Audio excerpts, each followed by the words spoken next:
It's DJ Rockwell. It's DJ Rockwell. It's a DJ Rockwell exclusive.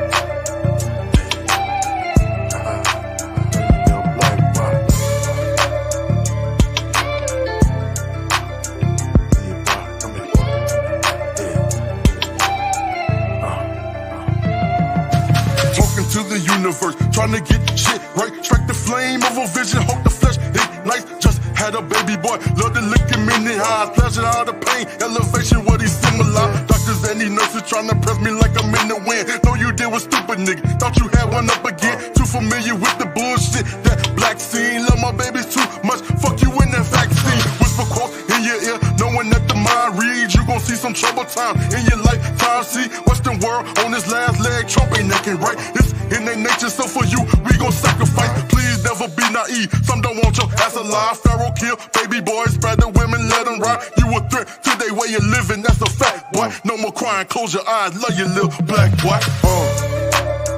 Yeah. Little black boy. Love your little black boy.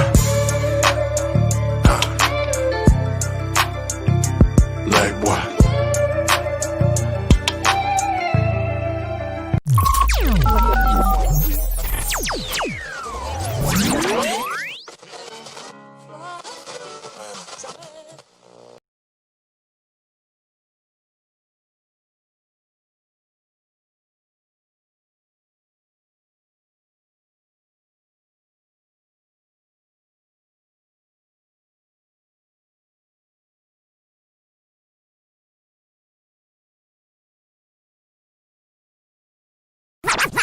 Rockwell, radio.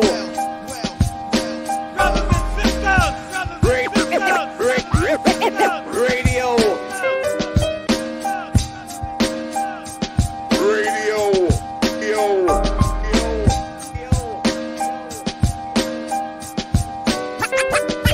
Rockwell, radio. brothers and sisters, Radio. Radio. Fuck.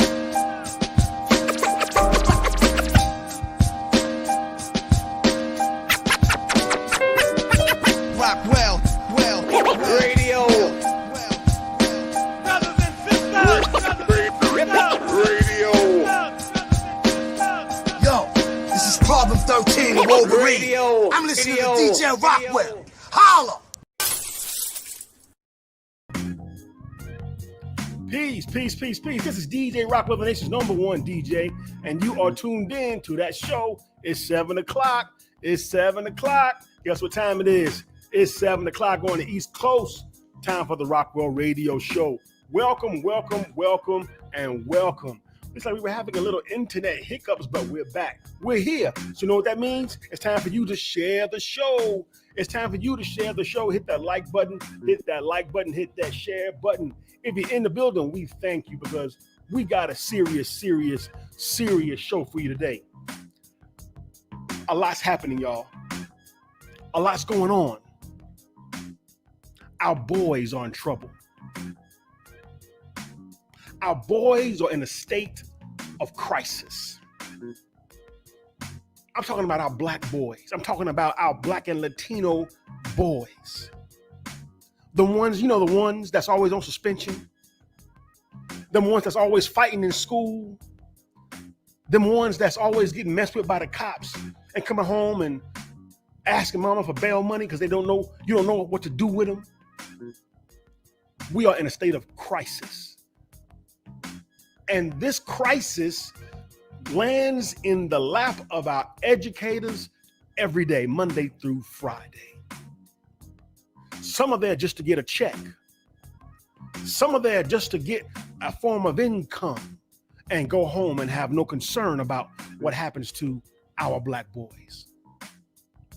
But today we've got a change of events. Today we've got a paradigm shift that's happening because today by God's grace, the time is producing men that know what to do. Men to help mentor men, men to help mold men, men to help develop and nurture men. That's what we got for you today. Now, I wrote a nice little plan, y'all. I did. I swear to God I did. But sometimes you let the spirit take you off. But I'm going to try to stick to the script. The script says this. Hit that like button, hit that share button. Because we're here every Saturday at 7 p.m. Eastern. And you can follow us on the YouTube channel and hit that subscribe and like button. If you haven't subscribed, hit that notification button so you are notified every time that we're live. This is DJ Rockwell, and we're coming to you live from Atlanta. Yo, let's get to it. We come to you with heavy hearts today because we understand the seriousness of the hour. I started with a hip hop song from my brother a.k.a. It's called Little Black Boy. It's about us knowing the time and knowing the serious situation our male children are in. And it's going to take men to step up and protect them, guide them, mentor and nurture them. That's our job. And today we're going to meet two men that have taken that on as a mission in the educational field. Can we bring them on? Let's do that. Hit that share button, hit that like button, because we want everybody to get involved. And also, you can correspond with this show in the chat room. Matter of fact, let's see who's in the chat room before we start.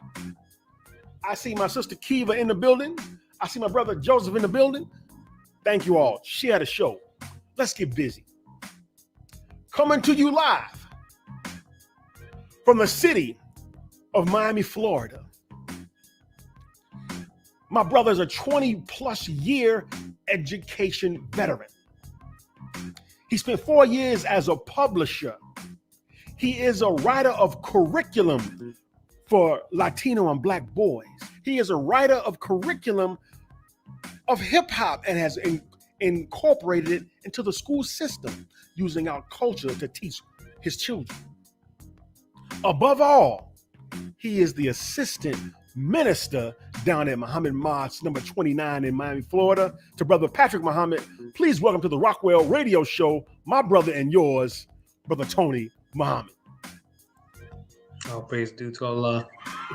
It's a pleasure and honor to be on, dear brother. And welcome to the show, my brother. Welcome to the show. Just a correction, brother. I'm one of the assistants. One. I'm one of the assistants. The other brother is Brother Yasin Muhammad, who is doing an awesome representation for the youth, beloved. It's an honor to be on your show, dear brother. Anything that I could share in my experience, I'm not going to say expertise because I'm still learning. I'm still a student. As the Honorable Minister Louis Farrakhan teaches us that we should always strive to keep that in mind, that we're always students. Always students. It's an honor and a pleasure to be in your show, dear brother. Thank you for taking out of your time to lend your expertise and your gift to our children. We got one more brother in the waiting room that's waiting to talk to us. Can we bring him on? Let's bring him on. Coming to you live from right here in Atlanta, Georgia. This brother I've had the pleasure of knowing for over a decade. This brother is one of the founders of the phenomenal outreach group called Let Us Make Man. This brother is one of the founders of Brothers Building Brothers. He is an author. He is an entrepreneur. He is an educator, multiple time winner of Teacher of the Year. I could go on and on naming this brother's accolades. But please welcome to the Rockwell Radio Show, my brother, Keene Walker.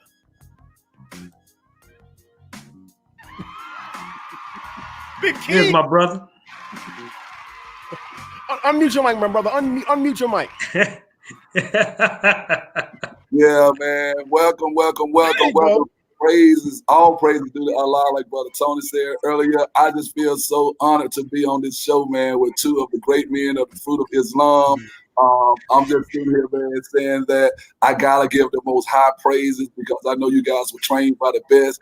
And I told Brother Tony earlier before we got on that I'm just gonna catch the alley hoops and feed off of his energy tonight because this is one of those shows I couldn't sleep last night.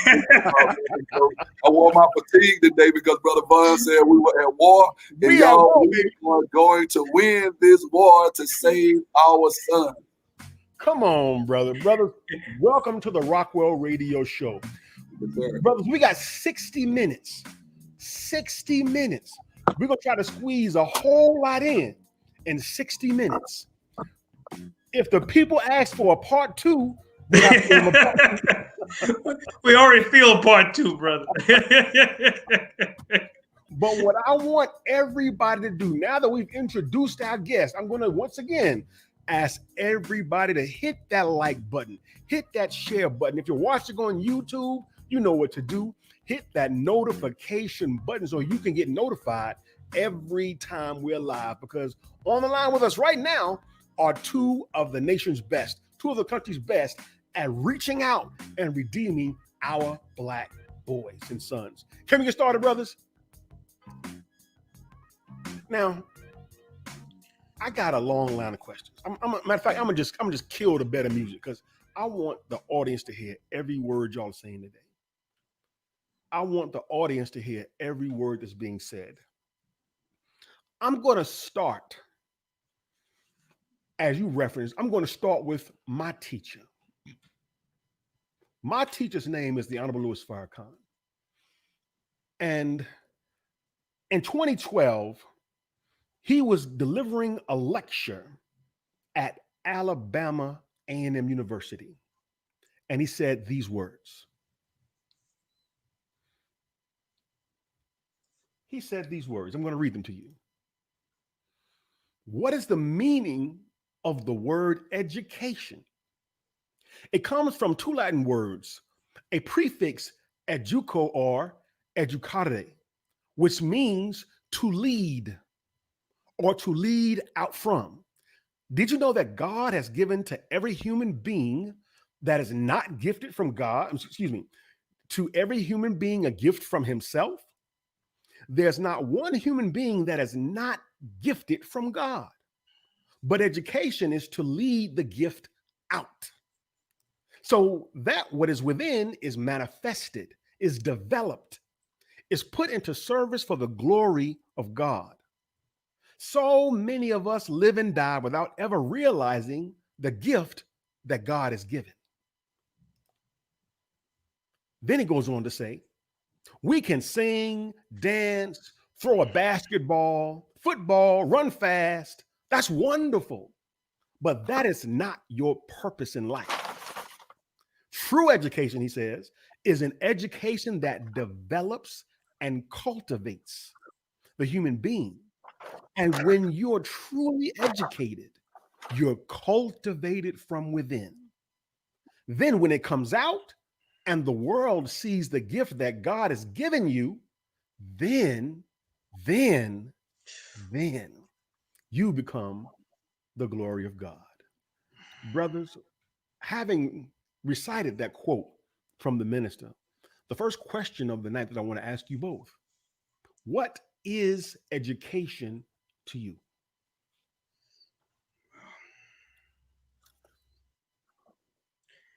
Well, I will at least begin by saying a few words on some things I do in the classroom and just in general, because I'm not limited to the classroom when it comes down to education. Brother Keene, when we were on the phone earlier, I think we were hinting on that kind of discussion when we're dealing with the difference between education and schooling, because schooling is something different than education. Schooling is in the guise of this world that we're living in is indoctrination.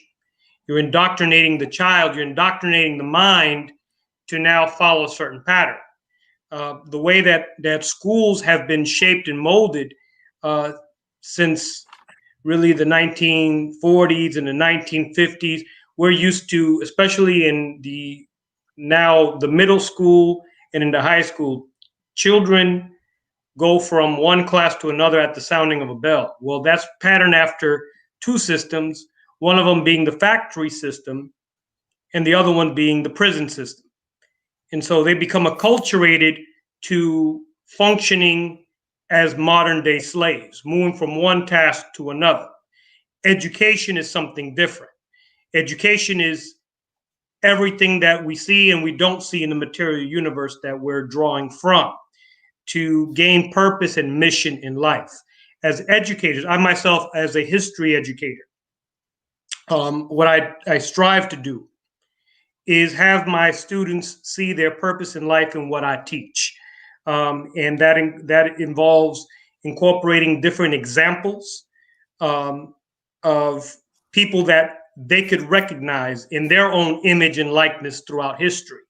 Yes, dealing with ancient times, we're dealing with the ancient Kemites, if you will, or ancient Egyptians, ancient Nubians, all Black civilizations. In fact, teaching the origin of all civilizations coming from Black civilizations. Young Black children need to see that. Our indigenous family needs to see that also. Yes. And see how they were the shapers and molders of civilization back in ancient times. And we got to bring it up all the way to the present because they need to see themselves achieving in the present as well. Right. When you're having a discussion about, I'll give an example, when you're having a discussion about ancient Kemet or ancient Egypt, you got to bring it down to the Dogon, who many of them may experienced enslavement back, 400, 500 years ago and brought over to the Americas. Well, they brought over a cosmology, an understanding of the universe that gave birth to minds brilliant minds such as Benjamin Banneker, who laid down the foundations of Washington, D.C., and was a brilliant inventor. You need to bring examples like that and also bring it up to today. What kind of Black inventors do we have today? What kind of brilliant Latino inventors do we have today? How are we achieving today? Right. So that, and you have to cover all aspects of life, from the medical field all the way down to architecture, mathematics, and science, so that they'll be able to see themselves. What predominates, unfortunately, is the image of the basketball player or the rapper or the football player. While we should be engaging in physical activities and engaging in our creative arts, we need a lot more examples of that so that our young people could see themselves, and because in truth they are multi-talented. We're gonna get to that. They need to really exercise their divine gifts. I'm gonna just close it out with that, Brother Vaughn. Thank you, brother. Yes, brother. Let me, y'all. Tonight we got some heavyweights in the house. We're not playing on the Rockwell Radio Show tonight. Brother Keene, what's education to you? Oh man, Brother Vaughn, I'm known as the realest motivator and eternal educator, a.k.a. Mr. Awaken the Genius. And what the brother just said, I'm just gonna catch his alley hoops all night. I told him all day long, he's throwing dimes, and I'll just go to my dear brother Carter G. Wilson, the education of the Negro. And then I come back to the miseducation of the Negro. And what my brother was talking about a second ago, we're talking about schooling versus education. And schooling in the short term, because I want to maximize this 50 minutes, schooling is basically pumping information in, indoctrinating. And then you got education, which is drawing information out. So if you see this brother in the back here, the young man is working in the photo in the back. You don't see the brother standing in the front asking him multiple choice questions. This brother is actually standing over his shoulder as a guide, but he's actually pulling information. When I think about education, Brother Vaughn, I actually catch another. This could be one of those internet nights. I don't know what to make of this. You was getting really excited, brother. Oh man, there I'm he more is. excited because my brother went to Egypt, and I just want to read something to you, bro. As you start thinking about education, the first thing is I would say that we need to unlearn what we have learned in Western civilization, 80% of it. And then we need to relearn what we know we learned this right here, and then unlearn and relearn, and we can actually start the educational process of learning what really matters in the real world. Brother Keene, I don't know if you can hear me clearly, but right now your signal is really rough. We're gonna try to make do with what we got tonight, but we're gonna march forward. We're gonna keep going. I have another computer. Bro. Say again. I said, I have another computer. We switch computers. Okay. While he switches, what I'm gonna do is ask the next question. Yes, sir. So I'm gonna take brother out of the feed while he readjusts, and when he's readjusted, it comes back. We'll bring him back on the feed. Yes, sir. You're tuned in to the Rockwell Radio Show. My name is DJ Rockwell, the nation's #1 DJ, and tonight the subject is losing their attention. We're concerned about the status of our boys. We're concerned about what's going on in the classroom with a young black male. How can we reach them? We've got two of the country's best on the line right now that are going to help us and guide us with tips and ways we can get in contact with our boys. But Tony, when did you know? When did you know that this is a life mission? This isn't a job that people just happen upon happenstance. No. When did you know that you wanted to be an educator? When did you know you wanted to commit your life to this work? Man, I didn't come to realize what my purpose and my mission was in life until about my third year of college, when I first started Florida International University. As many of our people, many of us don't know what our purpose in life is. We go throughout life, in our 40s and 50s, and like we even 60s and beyond, and we still don't know what we're intended to do in life. I myself, I was a product of the Miami-Dade County Public School System. My parents moved from New York down to Miami when I was a young boy. When the area that I was living in, it was not predominantly Latino like how it is now. It was predominantly white, Caucasian. Right. There was a lot of negative talk, racist treatment that many of our so-called Latino family were experiencing at that time. We still experience it, but it's more covertly now, in this area. But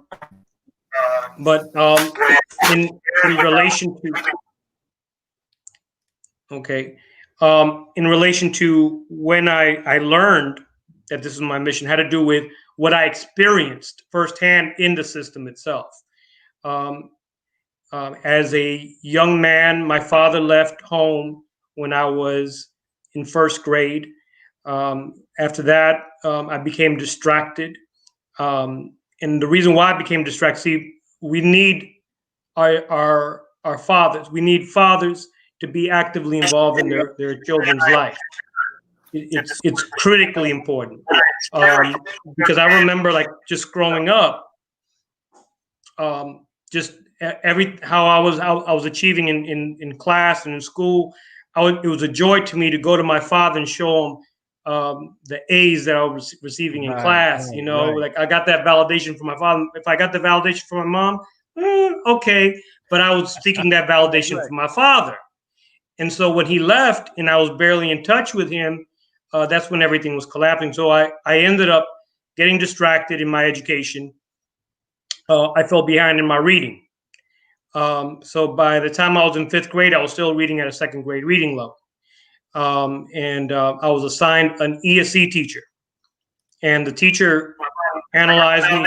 He said to my mom, "There's nothing wrong with him.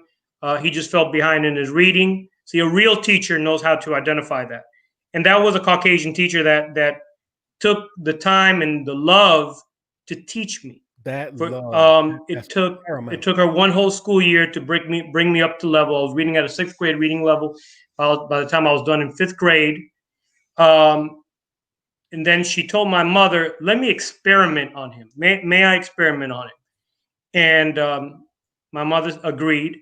And so I was back in.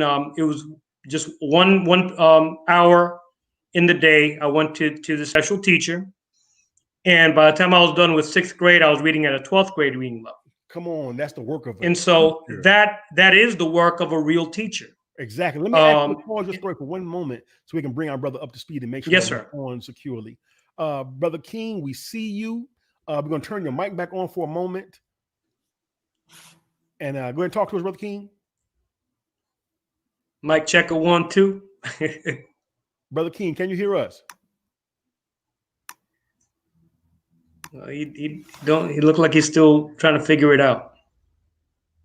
Okay. Keene, we'll come back to you in a moment.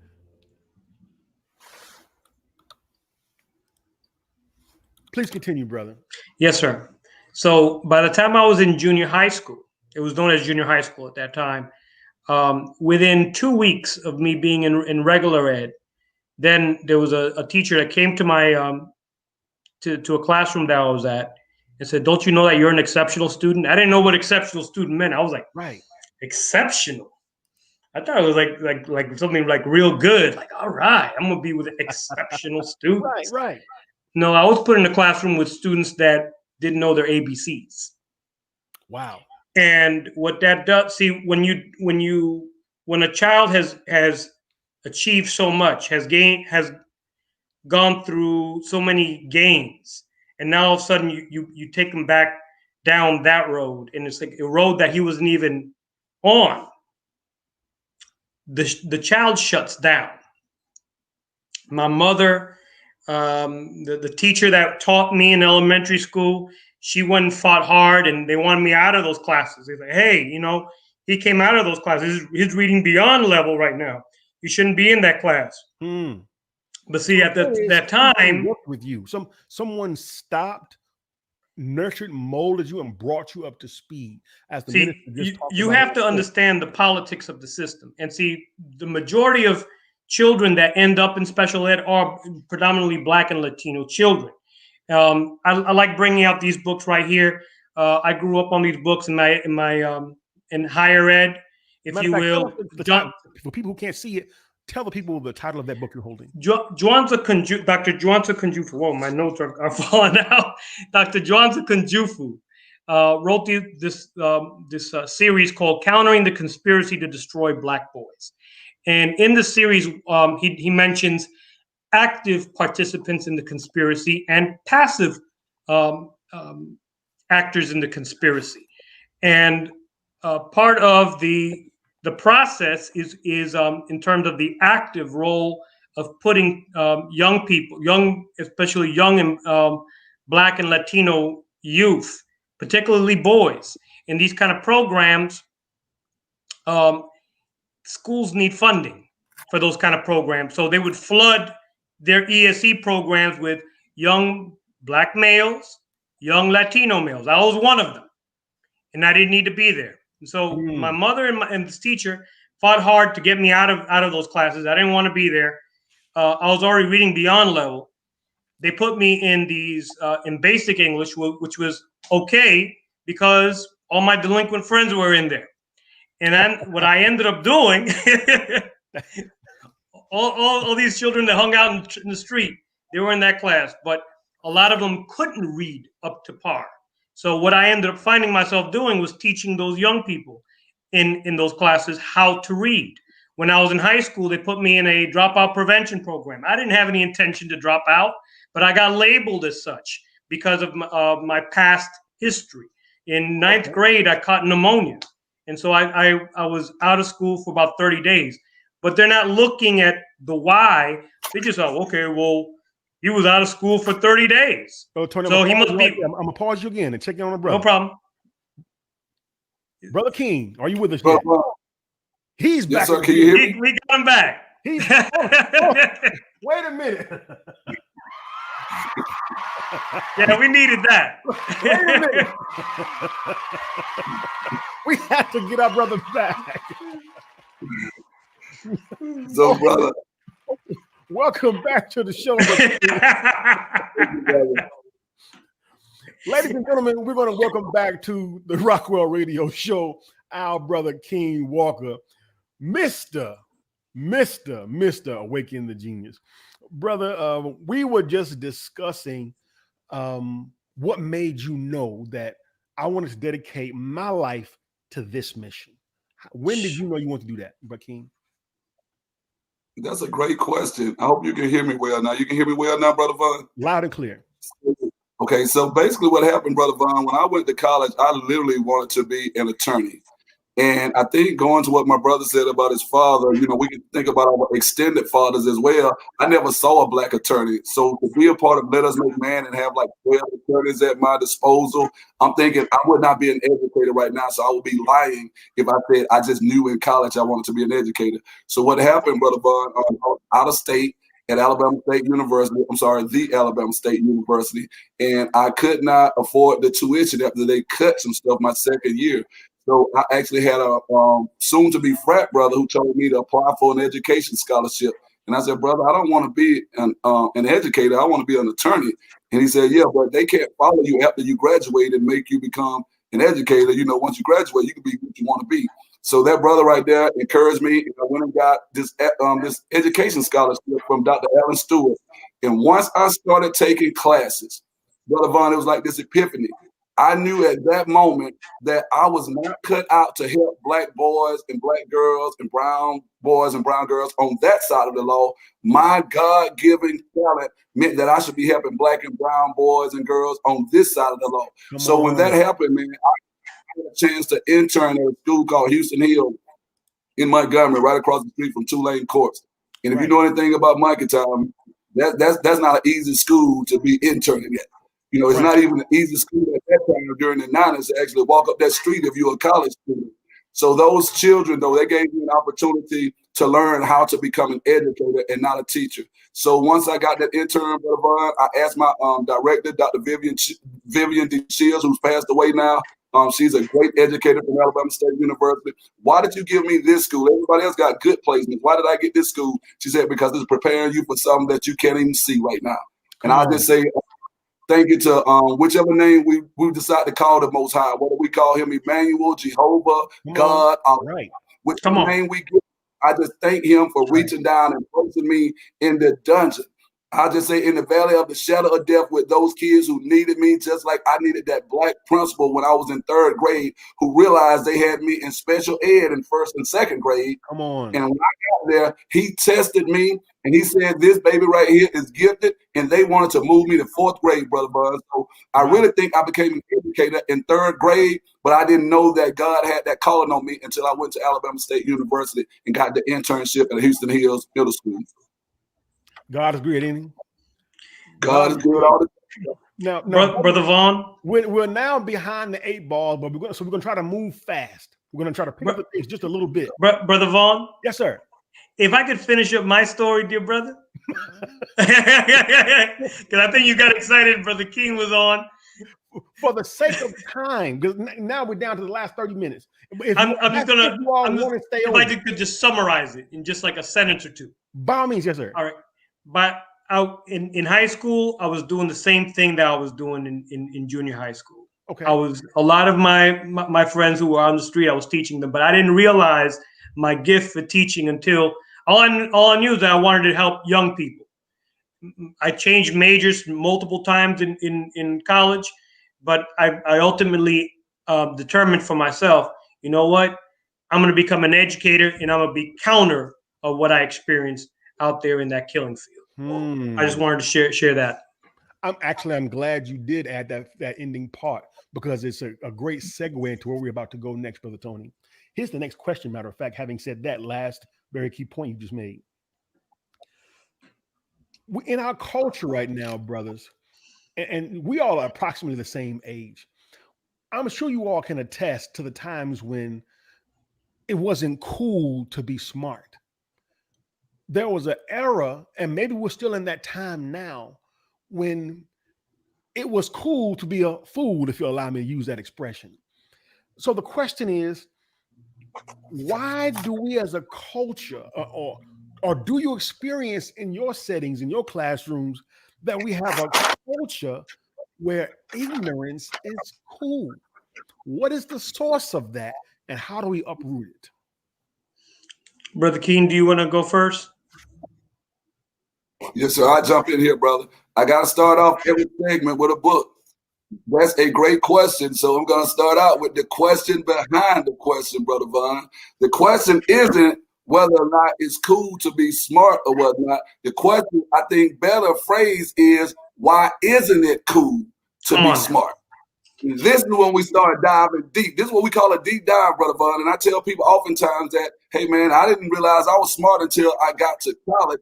I didn't realize I was smart until at graduation time, one of my homeboys told me, he said, bro, you do realize you're the smartest one in the crew, right? And I said, no, I never thought I was the smartest one in the crew. He said, you do realize you wrote 5 of the 8 essays I had to write in order to graduate, right? And you wrote them all in one day. I said, yeah, I was just doing what I could do to help you out, brother. So one of the things that Dr. Kunjufu talks about that my brother mentioned from this book right here called Black Students, Middle Class Teachers. Everything I'm talking about right now, Brother Von, is going to come from text. I will never quote from these group of Negroes that they call they. I tell my students, there's a group of Negroes called they. The Negroes cite, and they have gotten their head bust down to the white meat because of what they said in the cafeteria. And I oftentimes get a chance to springboard into this comment that Jawanza mentions right here. He says 2 years of bad teaching could destroy a child for life. Wow. Teach. Wow. So imagine what 12 years of bad teaching does to a child, Brother Von. So if I had not gotten out of that special ed class in 2nd grade, can you imagine? I would not be sitting here talking to you guys right now. So what happens is this right here, my dear brother. And I'm just going to make this thing real plain and simple. We got 2 different directions that these kids can go into. They can either walk into a classroom with a brother like Brother Tony or myself and get experience this old opportunity of becoming a black genius, or they can actually walk into a classroom where the bar is set so low that they go back from being, and you see it right here, Brother Bond, pharaohs to the ghettos. Ooh. Come on. Pharaohs. So it's all about that experience that you get, brother. So the first thing I do whenever a kid comes into my class, I let them know it's okay to be cool. Because look at me, home and walk. I'm popping my collars. I'm cool too. But I'm one of the smartest black men walking on the face of this earth. And I will conclude this, Brother Von, because you know I'm coming down y'all road. I can't be on the show with brothers from the Nation of Islam without talking about this man right here, one of the coolest brothers I know. And this brother right here, they say that he has a ministry of raise, but when you toss me that alley hoop later on, I'm going to dive deep into this right here, Brother Bud. So I leave you with this right here. I'm going to just leave you with this thing right here. Minister Farrakhan is quoted saying this, and I might be paraphrasing right here. For everybody who's watching this, I want you guys to pay attention because I just lost a class of 2019 student shot fatally in the head on Wednesday night. So when Brother Von said we at war, we are at war. So I could have easily been that student right there, Brother Von, because I've had that pistol on my head and it jammed 3 times. And this is when I thought I was cool. Now I'm saying to everybody, in the words of Minister Farrakhan, he says if somebody has a Polaroid picture camera, they take a picture. The first person you're looking for in that doggone thing, when they start developing it, and I know I'm dating myself right now, Brother Von, because everything is digital. He said you want to see yourself in that photo. Right. Come on, you guys know what I'm talking about. And if you do not see yourself in that photo, Brother Von, he said you're going to ask whoever took that picture to take that picture again. So what I'm saying is, if you got 12 years of bad education and no black men who look like us, who love on you, who raise the bar so high and say like you can't high jump if the bar is set too low. When you look at the picture, you're nowhere in the photo. So now you need them to take it again. So God, thank you for giving me an opportunity to become the GOAT. And the GOAT is not the greatest of all time. The GOAT is a brother who's grateful for the opportunity to awaken the genius, brother. So that's my our brother. Brother Tony, please talk to us. Oh man, I'm feeding off of Brother Keene right now. He said he was going to feed off of me. I'm feeding off of him right now. This show was just going to do itself. I already knew that. I'm going to take it from the same angle, but break down some other things. See, I deal with a lot with children that, and Dr. Kunjufu goes into. We're going to keep referencing these books, family. That's right. This is class. Because I learned a lot from Dr. Kunjufu throughout the 90s, and I built it in my repertoire in being a teacher. I didn't get like this overnight. It was a process. But when I have children coming into the classroom and they want to joke around, like their intellect, they don't think that their intellectual skills are up to par. See, they compensate by being the jokester of the class. And see, they think that that's that's to be popular. As a teacher, see, the Honorable Minister Louis Farrakhan teaches us that if there's no discipline, there's no love. Yes, so I'm very firm, but also very loving.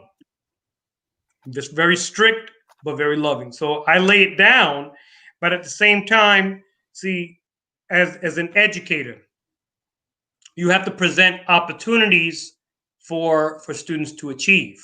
They may have a low conception of self. They're used to mediocrity. So in other words, I mean, you have all these other teachers that will allow them to just write however they want, beginning a sentence with a lowercase letter and not ending with a punctuation, or their very names are not written with any capital letters. Wow. Like what I do is like, okay, wait a minute. If you turn in this assignment to me, I don't put up with that as a teacher. If you're going to turn this into me, you're going to get a lower grade. No, but I got the answers right. It don't matter. I'm going to send it back to you. Right now with Zoom, teaching part of my classes through Zoom, excellent opportunity because we're given a certain period of time where the students are working independently. When they turn the assignment, there's some extra time, that they're working with. I'm like, okay, well, I'm gonna send it back to you. You need to make these kind of corrections. If not, you're not gonna get the grade that you want. So you maintain the standard. Boom. And keep the standard. But the minister himself, the Honorable Minister Louis Farrakhan, has taught us that when the majority of our students, or even a portion of our students, even one student fails, the teacher is really the failure. And so as a teacher, I give multiple opportunities for students to make up their grades by turning in assignments the correct way.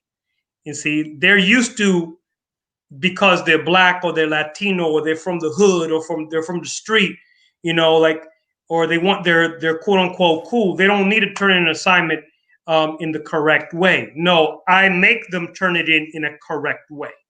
And I keep it up to standard. They want an A, they want to be, any of my students can make A's or B's, but I keep them up to standard. As Brother Keene just put it, the student needs to be able to see themselves. And see, mind you, in my classroom, the way I teach world history or American history, I'm very blackety black.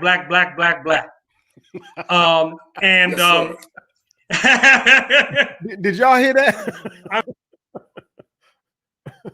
Oh, we lost them. Oh Lord, come on, brother, you was on to it.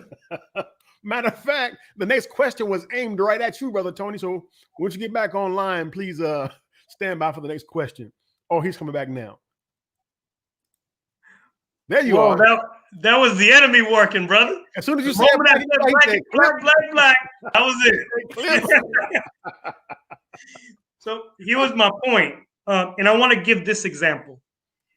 And I make the connections between the different civilizations in world history. That's one problem with history. Oftentimes it's taught in a very disconnected way. You have to teach these civilizations in their relationship with one another. How even Europe itself, I'm going to show this book right here, okay. How Europe itself got developed. It was developed originally by Black civilization. As a matter of fact, I can chime in for 1 second. Your particular focus is social studies and history. Is that correct? Yes, sir. And see, but my point here is the child need to be able to see themselves. I have a child that's from Croatia in one of my classes. She's Caucasian, but she's getting straight A's in my class. Why? Because as a teacher, you do not, you don't pick and choose your students. Right. We don't know Caucasians need to learn their history. They need to learn their history too. But you teach it in a way that they don't feel ashamed or anything. I taught my students about how the ancient Cometians or Egyptians went up into the Black Sea and taught the people their civilization. We're given a history in the teaching of the Honorable Elijah Muhammad about Moses and how he taught the Caucasian people. There's plenty of examples. He was not the only participant in that. It's speaking about a larger activity that took place there in the Caucasus Mountains. On that note, if you allow me to interject, on that yes, note, sir. The question is now going to segue, and in fact, right back to you. And yes, tools that you use to show the students themselves. It goes into that, brother. I mean, it's just you yourself are an avid hip hopper. Listen to me. Go ahead, beloved. An avid hip hopper. This is you. Where'd you find that picture, brother? How do you use And if you could summarize it so we can keep the show moving, how Yes. do you use the culture of hip hop in your class? Oh man. I'm gonna give one. This is like the most fun example that I have. When I was teaching, it was a couple of years ago when I was teaching American history, and it was 8th grade, and my students had to learn about. This is just one of many examples, but this is like my most fun example. My students were learning about the Boston Massacre and the origins of the American Revolution, if you will. Right. And we turned it into. I asked them if the Boston Massacre were to happen today, what would it look like?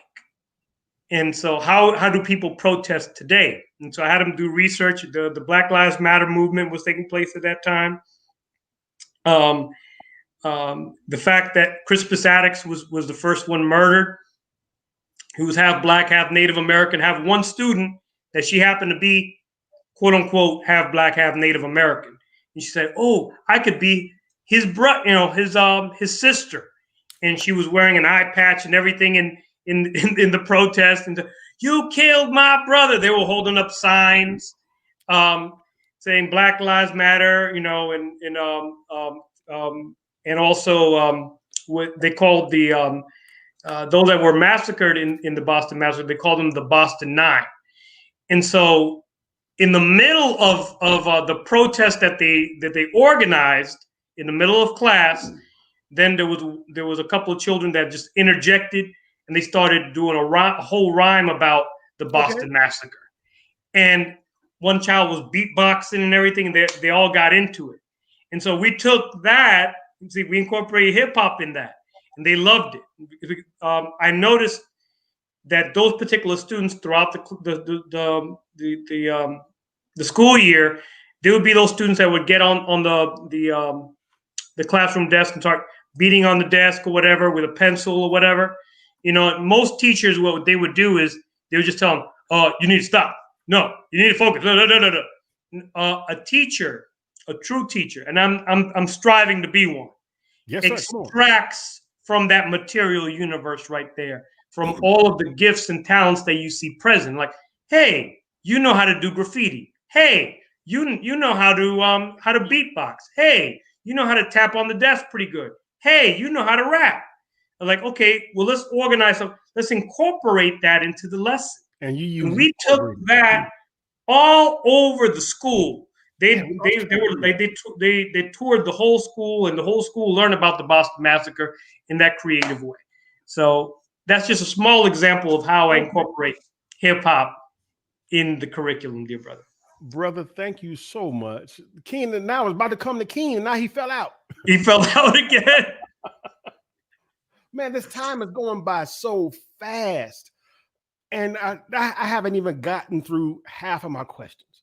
I'm going. We already knew that was going to happen, brother. I knew, because when you're dealing with geniuses, we gotta either plan 2 parts or. Brother Keene's back. Brother Keene, are you live with us? Yes, sir. I'm live. Brother Keene, now it's on you. Let's talk, Brother Keene. All right, brother. Can you give me? I think you gave it. Completely different question. We about to move. We're gonna keep the show moving. Brother Keene, we've known each other for over a decade.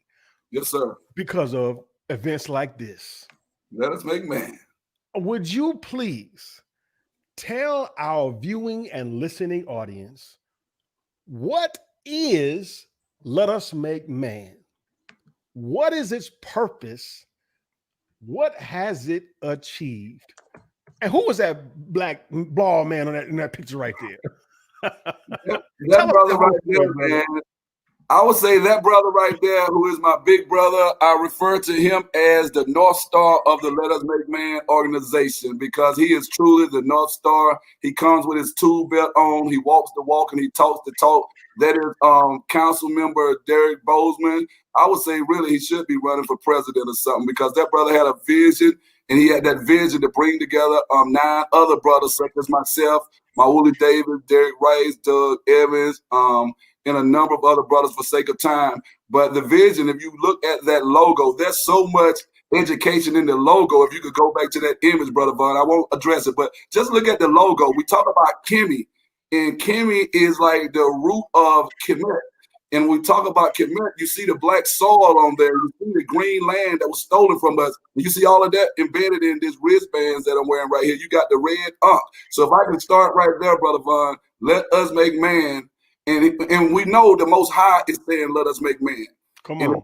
If you can come back to me right quick, Brother Vaughn, because I'm still looking at the screen. Every day I rock the red, black, and green stripes on my arm, and my students, they will come in and do something real simple, Brother Vaughn. And I gotta try this Let Us Make Man concept because I am Mr. Awaken the Genius, and that's what I teach at Let Us Make Man, Awaken the Genius. So I gotta revert back a little bit, Brother Vaughn, if you don't mind. What is Let Us Make Man? Let Us Make Man gave me full-fledged permission after I lost my job at Tri-Cities High School for teaching too much history, or black history, teaching too much black history to black kids in a black community with a black female principal. Wow.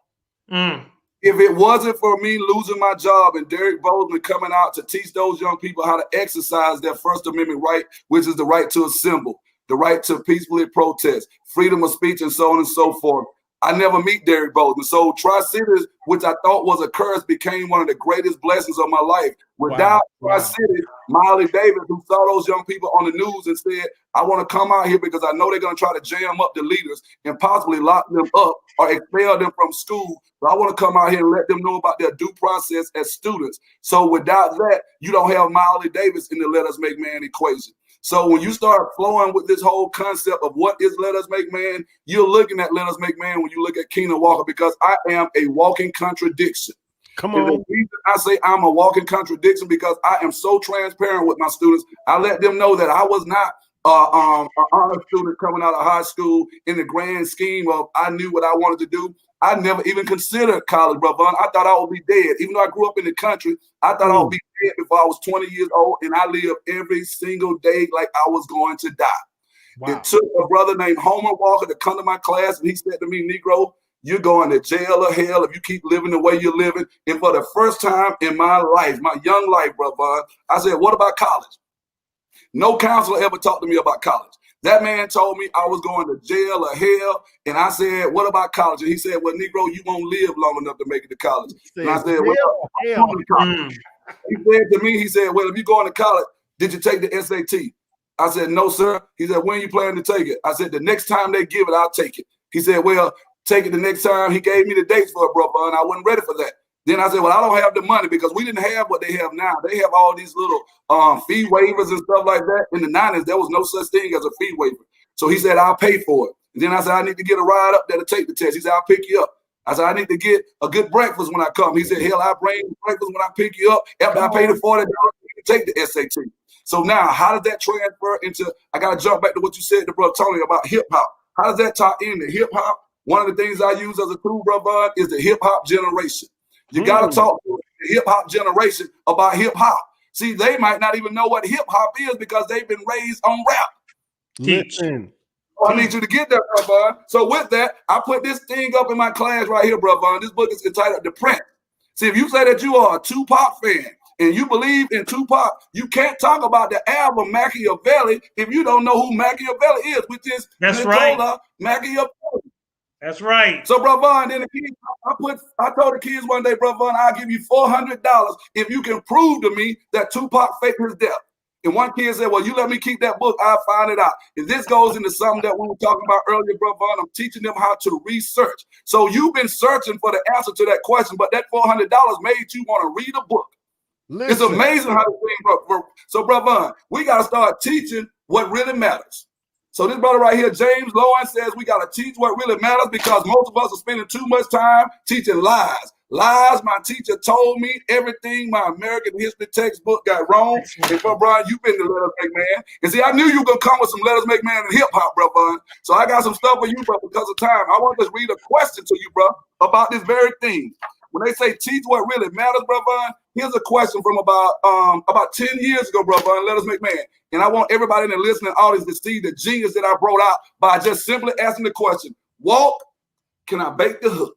Y'all see these big worms right here? We're going to catch the big fish, which is all black boys and brown boys. We got to have some big bait, Brother Vaughn. And this is the question that your brother asked. He said, since the teachers don't know about the real history, and some children do, would that child's answer be wrong? So if you don't know what really happened, and you're teaching a whole bunch of lies, and that child comes in and correct you with those lies, and he says, no, the real information I was taught in Mr. Walker's class in 9th grade. And I have every type of citation to back it up because I am a hip hop generational now. Don't call me Gen Z or millennial. I'm a hip hopper. And what I'm going to show you is this right here, Brother Vaughn. Brother Vaughn, we are in the greatest opportunity that we have because this virtual learning that we're doing, I never thought it could turn out to be as great as it is. And I just want to leave you with a few things I'm doing right now, and I digress. We are doing micro teaching in my class, and I have a Black/Mexican girl, I just say Miss Rodriguez. And Ms. Rodriguez is teaching our class about what we call microaggressions right now. Okay. I didn't assign that particular topic. I gave them the opportunity to tell me what really matters. And in the words of Dr. Dr. Marvin Gaye, he said, what's going on? What's going on? And then I had to cite the minister, one of my favorite ministers, Stevie Wonder. And he said, all I do. So all I want to know is when you guys are pointing fingers at all I do, point the finger back and ask, what are you doing? All I do, see, all I can do is talk about this gospel called the Gospel of Walk. In this ministry that I'm actually trying to convey, this academic ministry. And lastly, I just said, if you want to know more about that academic ministry and how I teach this hip-hop generation or Generation Z, whatever you want to call it, I don't care about all those names. Brother, I simply tell you, go to the book of Acts, not the book of Acts, but the book of Acts. Sons. And also, when you want to know why they out here trying to get all this money, Brother Vaughn, they're out here trying to get money. Let's go to the book of Jobs, not Job, because it's spelled the same way. The book of Jobs. See, when you get this stuff that they're trying to give everybody right now, we're going to spread this ministry. Minister Farrakhan's word is going to be uplifted. And I conclude by saying, I told Brother Tony today, I said, can you imagine if they lifted the minister up and instead of talking about what he has done, that they bring those pre-biases in, if somebody said, what makes Minister Farrakhan one of the greatest men to ever walk on the face of this earth? See, now you're going to do research because everything that you have been told was a bunch of lies. And hence, I break this word down, Brother Vaughn, and I drop the mic right here. The prefix read means to go back or to do again. So by the time they step in that room that I call an academic incubator, academic incubator, and I started talking about Minister Farrakhan, the kids say, hold up, that ain't what I learned. And then I say, let's look at that word research. See, read means to go back or to do again. So I need you to go back and search Minister Farrakhan's history. And until you have put in 5 or 6 decades of work like that brother has done, until you have done what the people who said, let my people go, you have 40 years to get out of captivity. That, Brother Vaughn, that number 40 is so significant because it took 40 years to leave captivity. And they want to do it on the internet in 40 minutes. Brother Vaughn, in order to be a master mason and to build in Kemet, you had to be an apprentice, and you had to actually serve as an apprentice for 40 years. And Brother Vaughn, think about this right here, and I'm gone. 40 years it took them to get out of captivity. 40 years as an apprentice before you could become a master mason. And then they talk about they were going to give us 40 acres and a mule, and they lied about that too, Brother Vaughn. So I got a whole lot more to say. If you guys want to get some more, man, y'all better go on my webpage, www.KeeneWalker.com, because I'm going to be giving you jewels and nuggets all through 2021. So thank you again, brother, for bringing me here and giving me this space to talk to my people. We just lost Brother Tony. Brother Tony, come back. We unbelievably, I have only asked 5 out of the 10 questions I had planned, and the time is now almost 8 p.m. Oh my God. Lord, brother, do you have a few more minutes to spare? I got whatever you need, big brother. You are my big brother, and I am your servant right now. And that's why I brought this book right here, brother. The thing that makes me do what I do is big brothers like you who encourage me and push me to continue to serve. And in the Alpha Phi Alpha fraternity, we say this right here, Brother Vaughn. First of all, servants of all, we shall transcend all. So I just want to serve as long as you will have me with you, brother. What an honor. What a pleasure. We're waiting on our brother Tony Muhammad of Florida to come back and join us. But in the meanwhile, let me do a quick station break and let you know that you're tuned into the Rockwell Radio Show. We're here every Saturday at 7 p.m. Eastern. And if you're watching us on YouTube, you can go to YouTube and hit that subscribe button, hit that like button, because we want you to come back and join us every weekend. Again, that's on YouTube, DJ Rockwell, the Rockwell Radio Show. We are joined by our brothers, the great Keene Walker, Mr. Awaken the Genius, and we were also online with our brother, Tony Muhammad, the hip-hop educator out of Miami, Florida. Brother Tony, we're waiting for you to come back and join us. But until you do, I'm just going to go a few more minutes. And Brother Keene, there has got to be, with your permission, a part 2. There has to be a part 2. Tony and I talked about this before we got on the call. I said, Tony, there's no way we can actually start to build the blocks that we need to build in order to talk about how to save black boys. And I think that's very important. If you're going to save black boys, they say a journey of 1,000 miles begin with one step. So how can we get to the 1,000-mile mark and we don't start with the one step part? So if I can't read, but you're saying you're giving a standardized test every year or a writing test every year, I'm going to fail that test every single time because you didn't start with step 1. So I'm ready for part 2, Brother Von, and part 3, or part 4, part 5, how many ever times you need us to come here and share with these parents who are trying to figure this thing out right now, I'm available. Again, this is the Rockwell Radio Show. I am just, I'm thankful right now. I'm grateful. I'm humbled by both of your time. And I hope that Brother Tony returns to the show and joins us, because I know he has so much more to offer. That brother is a hard worker in Florida for his people, in his community, and for the nation. And I hope that he comes back to share more with us. Let me ask one question in the interim. And if you're in the chat room, ask your questions, make your comments, and I'll put it on the screen. Brother, blown by your last response. Let's get right to this. Let's get right to this, Brother Keene. Let's focus right on the reason why we're here. Let's go right to the heart of what this is all about. Which of these 3 words probably best describe our boys that you encounter, and probably why? Angry, depressed, or afraid? What is at the root of our black boys' psychology when they walk in your room? I would have to say depressed, because they've been sleeping with an enemy called average for the duration of their lives. And you're depressed because you know you have genius buried deep down inside of you, but no one has ever tapped into that genius right there. So that depression actually turns into anger. So if you do not deal with the trauma that all young men are dealing with, that trauma plays out into gunplay. Just like I mentioned earlier with my 2019 graduate, Jerry, who never walked into class without a smile on his face, who never said a thing over a doggone whisper almost, Brother Bun. So I can imagine the young brother who was responsible, or the young brothers or whoever that was responsible for taking his life fatally on Wednesday night.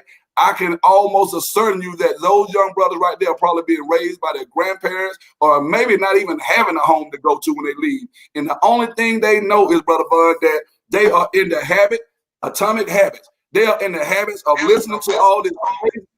When people say stuff like, get it how you live. Well, have you ever lived any other way other than that gutter lifestyle? And if we know that we have depressed young boys right there, we need to be investing more money into having real therapists coming into the school. Not just a counselor who spends most of their time trying to make schedules, who really want to counsel. But these young brothers need some counseling. They need therapy, and we need to deal with that trauma. So I would say the one word that resonates the most with me would definitely be depression, which resonates in the, or it comes out in the form of anger. Wow, wow. Let me give my brother Tony his applause for joining us back to the room. Brother Keene's words were so powerful before I got booted out that it just knocked me out, brother. Brother, did you hear the question that was posed? Because I did not, beloved. Here's the question. And again, we're over time now by about 5 minutes. And we all knew that this was going to happen. And I'd like to ask you in the outset, will you come back for a part 2 in the near future? I absolutely will. Here's the It'll question. be a great honor and a pleasure, dear brother. Here's the question. Which of these 3 words probably best describe our boys when you encounter them, and why? Angry, depressed, or afraid? I would say all 3, brother, because we're dealing with different dynamics here. They act out because they're afraid. They're uncertainty of their future. They're angry because no one's really giving them the attention that they need. Depressed. They're depressed every day. They go home to wrecked homes that are unstable, homes where there's no one there to even teach them how to cook and clean and do things of that nature. Things are not set up the way that they're supposed to. And we have to think about how young Black boys are being socialized. It's like parents nowadays, because they work 2 and 3 jobs oftentimes, or they're not actively involved in their own children's lives, even though they live under the same roof. Oftentimes, the child does not feel cared for. And so as a result, they act out. They may not vividly describe the reason why they're acting out, but it's because they feel unloved. They're not being given the attention that they deserve. Yes, sir. They're not being shown how to do things. And so as teachers, mind you, parents are looking for answers for us. When we get into parent-teacher meetings, they're looking for answers from us. I'm like, man, and like sometimes they have like 3, 4, 5, 6 children, and they're all being, I can't even say raised the same way. They're not being raised at all. The streets are raising them. And so it just puts more of a responsibility on us. We could just go off and we could blame the parents, this and that. Okay, the child is here, he's present. What are we going to do about it? Yes, we know the condition of the parents. Our duty and responsibility sometimes may be to teach the parent because they don't know how to be a parent. But there's a particular way of doing that without making the parents feel like they're incapable. No, we have to show them that they are capable. But it's going to require a lot of work on our parts. It's not just simply workshops. We have to be more actively involved in the lives of children. Today, I've not, besides the classroom, I've also worked in the field of social work as a tutor. Yes, sir. And that's I've tutored children in foster care. I've also tutored children in dilapidated communities, which are our communities. And oftentimes I would report on what's going on in the home. And after I've gained some confidence in the parents, after I've built a relationship with them, because the relationship is very, very, very important. If not, they're going to feel judged. You know, after a while, when you build that loving relationship with the parents, then you start making assessments like that cereal that you're feeding them. Do you know that has a lot of colored dye? Do you know that that's linked with hyperactivity in children? Same thing with those hot chips they like to eat. You know, with all of the red dye in them. It's not good for your child. And so you start making recommendations about diet. You start making recommendations about proper study habits. Recommendations of what the parent can do in the life of the child in order to improve not just their children's life, but also their own lives themselves. Wow, brothers, I'm beside myself. I want to thank everybody in the chat room that are asking great questions. Oh, I saw one question in particular that Demeter Knowles asked: were you all each teaching in the public school system? The answer is yes. Brother Tony is teaching in the Miami-Dade County school system. And Brother Walker, you are a free agent now, Brother Walker, or are you still in the system? No, I'm in Atlanta Public Schools right now, Brother Vaughn. Okay. Let me jump to the last question, and we have to book a part 2 before the end of the year. By the way, Brother Vaughn, I also teach at a private school in the afternoon. Okay. So I do a combination of both. I saved this for the grand finale. I'm just going to get it now so we can save the rest of these questions for part 2. Here's the grand finale question, brothers. And we want to get deeper. We want to get personal. We want to help somebody with this last question. I want you to speak to the single mothers with boys that are watching, that don't know what to do with their boys tonight. I want you to speak to those rookie teachers that don't know how to handle that little mook or the DeAndre when he walk into that class. I want you to share a word of inspiration with them, because as some of these parents are ready to throw in the towel and call it a night and give up. Speak to those people. I'll start with Walt. Well, I'm speaking to the sister who is trying to figure this thing out right now. And I want to say to you that you're doing okay, because this is not a simple fix. It's a complicated matter, but I challenge you to release him over to a brother or two. And I'm going to close the book, the 1 Minute Mentor. And I know for the brothers who are in the more conscious community, the 1 Minute Jegna. So what I would say is, once you turn them over to brothers like myself and Brother Tony and other brothers and sisters in the community who actually genuine love, because you got to know this right here. When you turn your babies over to me, I tell them at the beginning of the semester that I love Black people more than I love oxygen. And the only thing I want them to inscribe on my tombstone is he died serving the people. So your baby boy, Antoine, Juju, Kool-Aid, whatever name he goes by, I meet him at the level that he is at when he walks through that door. And every single day, I'm going to dap him up and let him know that I am the Air Jordan of education. And I'm just going to surprise myself with some kind of way I'm going to wake him up today. And I let him know, though, brother, that one thing about it, I am a man, a Black man, first and foremost. So I'm going to be firm but fair, demanding but care. So if you want to take it to the next level, brother, I will give you my left and my right arm, but I will not let you take either.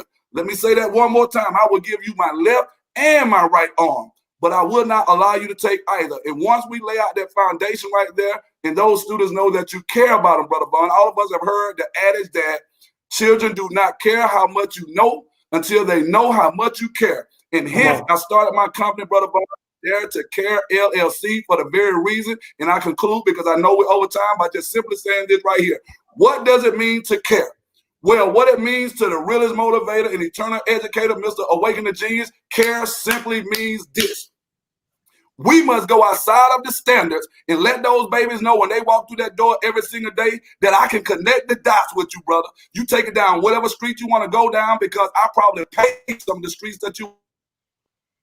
And I would also tell them, Brother Bundy, you cannot slick a can of oil. I'm a country boy. You cannot slick a can of oil. And then I would start asking the right questions. Hence, the question behind the question. We want our babies to become what we know the Most High wants them to be, or what he has ordained them to be. Because the genius is already there. We got to start asking the right question. And this is what I mean by that simply, Brother. How can you tell a baby what his problems are? You gotta ask him what his problems are. You cannot come up with your own solution to this generation problem. You gotta ask them what is the problem. Just like you ask them questions in class, not giving them multiple choice tests. You ask them, hey, what would you guys like to do in my ethnic studies class this 9 weeks right here? And then, Brother Vaughn, we got the R in care. So we got the C and the A, the R. You gotta be able to relate to them. If that brother right there lives on Cleveland Avenue, or he lives out in Fourth Season, right over there where the young man was killed near Thomasville area, you got to be able to relate to that and say to yourself, how would I feel if I was caught at that same store that Jerry Carr, rest in peace to my former student, Jerry Carr, rest in peace to Jerry. How would I feel if somebody got that tool on my head and I'm a Black man who's educated and I know this might be the last time anybody ever hear or see anything from Brother Walker again? I will not be returning to my family. So you got to let those brothers know. And it goes to what you said about, are they afraid? Are they depressed? Are they angry? Well, brother, I'm a Black man who worked in probably the poorest district in Atlanta, 30354. Do the research. So I got to be able to relate. And when I tell them stories like this, Brother Vaughn, brother, I didn't grow up with a 2.5 bathroom floor plan. We grew up with a half bathroom floor plan. That means there was not a in my house. That means you stood in front of the oven in the morning. You didn't have central heated air. So what y'all call the projects, I call a nice apartment. Listen. And last, Brother Vaughn, the E in care, we got to start expecting more from these babies than they expect from themselves. So That's it's time out for people to think stuff like they're old enough to know right from wrong. Well, hell, if I ain't never seen what right looks like, all I know is wrong. So I'll leave you with that, man. We got to dare to care and be willing to do the work, be willing to go out here, just like Brother Tony alluded to earlier, and start giving applications to parents. We can't just give them a pamphlet to read. We have to be willing to go out there and show them how to apply these things. And that's why I think you brought us on this call tonight, brother. Brother Tony, last words on you. I'm catching the Holy Ghost from Brother Keene tonight, brother. All praise is due to Allah. Come on. Let me say this, beloved. And Brother Keene just said about multiple choices. Multiple choice tests are the lowest form of assessment that any child could experience, and they're still extremely culturally biased. Extremely. That's some topic for another show. But I'm going to say this, beloved. If you study the African elephant, they have a similar family structure than we as human beings. Their core family unit: father, mother, children. And what they found was when African elephants were being massacred for their tusks, for the ivory, many of the men, or the male rather, were being massacred.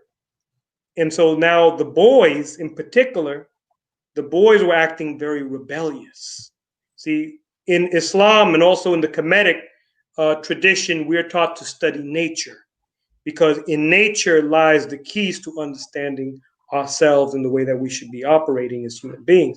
And so these young men absolutely need, where there is no father figure, or he's absent or repeatedly absent, they need some type of father figure in their lives, some type of male mentor that will help guide them. If not, they're really not going to see themselves, and they're not going to see their potential. They're looking for daddy.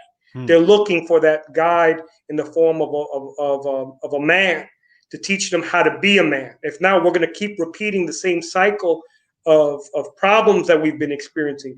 Young men not knowing how to take care of themselves, or to even iron their clothes, or wash dishes, or cook, or clean, or do anything.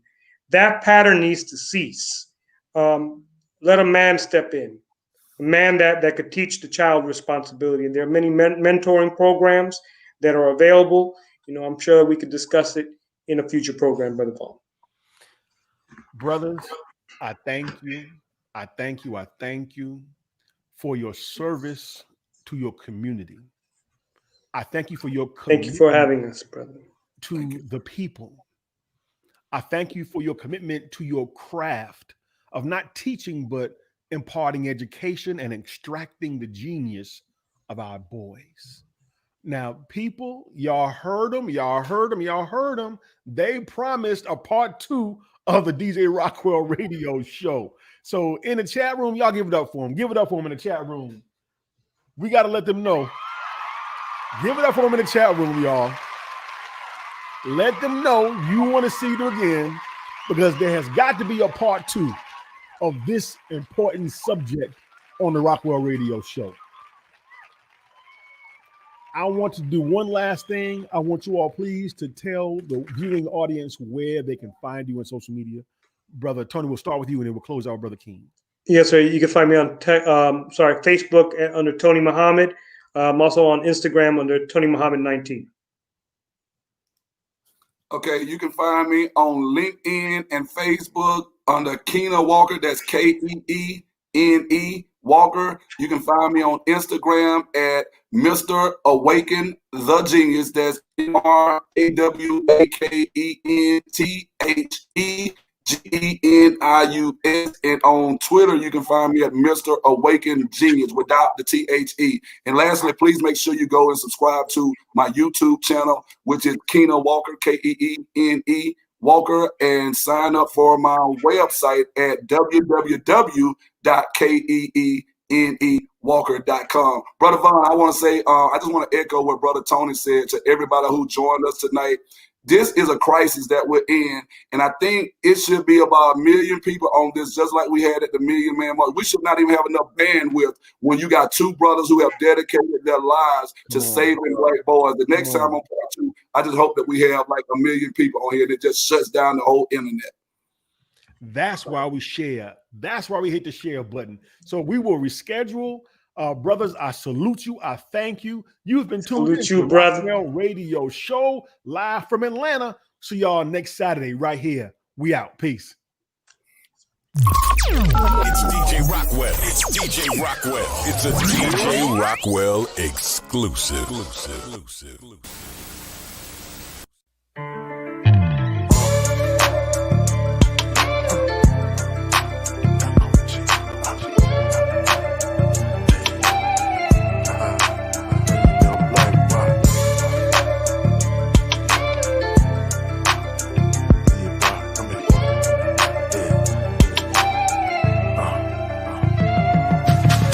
To the universe, trying to get shit right, strike the flame of a vision, hope the flesh ignites. Just had a baby boy, love to look him in the eyes, pleasure all the pain, elevation, what he's similar. Doctors and these nurses trying to press me like I'm in the wind. Know you did with stupid nigga, thought you had one up again. Too familiar with the bullshit, that black scene. Love my babies too much, fuck you in that vaccine. Whisper quotes in your ear, knowing that the mind reads. You gon' see some trouble time in your lifetime. See, Western world on this last leg, Trump ain't necking right. It's in their nature, so for you, we gon' sacrifice. Please never be naive, some don't want your ass alive. Pharaoh kill, baby boys, spread the women, let them ride. You a threat to their way of living, that's a fact, boy. No more crying, close your eyes, love your little black boy.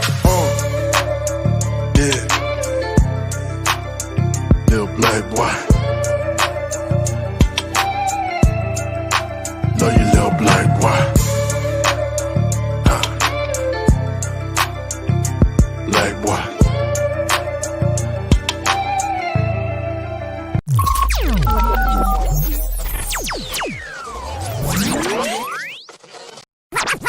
Rockwell Radio. Brothers and sisters, Radio.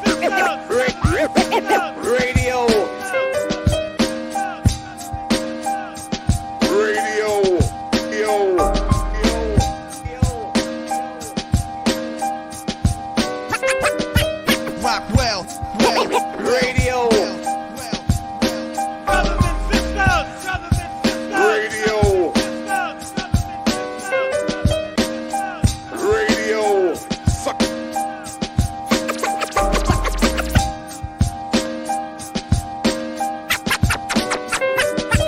Rockwell. Radio. brothers and sisters, Radio.